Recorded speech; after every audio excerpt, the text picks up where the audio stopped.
આ એક એવો અદ્ભુત દ્રશ્ય આજે આપણે રથયાત્રામાં જોઈ રહ્યા છીએ કે એક ભાઈની જે આ પૂરતી સ્થિતિ ન હોવા છતાં પણ તે આ રથયાત્રામાં જોડાયા છે અને તેમની માતા સાથે વાત કરતા જાણવા મળ્યું છે કે તે સવારના 6 વાગ્યામાં ઉઠીને આ રથયાત્રામાં દર્શન કરવા માટે આવ્યા છે। ત્યારે આપણે તેમની માતાને જ પૂછીશું કે આપ શું કહેશો, કેવી રીતે આ તેમની આ ભક્તિનું આજે આટલી શ્રદ્ધા છે? આ જગન્નાથ ભગવાનની જ કૃપા છે, એમનાથી જ એમનું હાલે છે।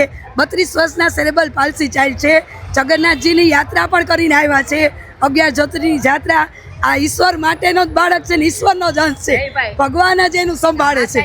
શું નામ શું છે ભાઈનું? ભાઈનું નામ જયભાઈ ગીરાબેન શાહ, વિનોબા ભાવે શાળા નંબર 93 ના જ નિવૃત્ત શિક્ષક છું। એની મમ્મી માસી પ્રિન્સિપાલ આર્યભટ્ટ પ્રાથમિક શાળા, નગર પ્રાથમિક શિક્ષણ સમિતિમાં બાળકોને ખૂબ કાનુડા બનાવ્યા, તો ભગવાને અમને જ કાનુડો ઘરે આપ્યો છે। અમે ભગવાનનો ખૂબ આભાર માની છીએ કે જયુભાઈ ખૂબ આનંદ મારીએ।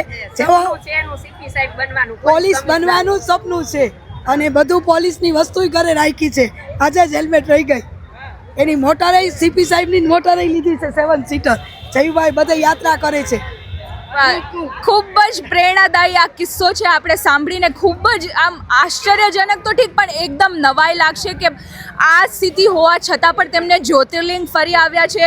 જગન્નાથ યાત્રામાં દર વર્ષે તે દર્શન કરવા માટે આવે છે, તો આપણે કહી શકીએ કે આ ભગવાનના જ એક રૂપમાં દર્શન કરવા માટે આવે છે અને આ ભગવાનના જ એક અવતાર હોય તેવું તેમની પરિવારજનો કહી રહ્યા છે।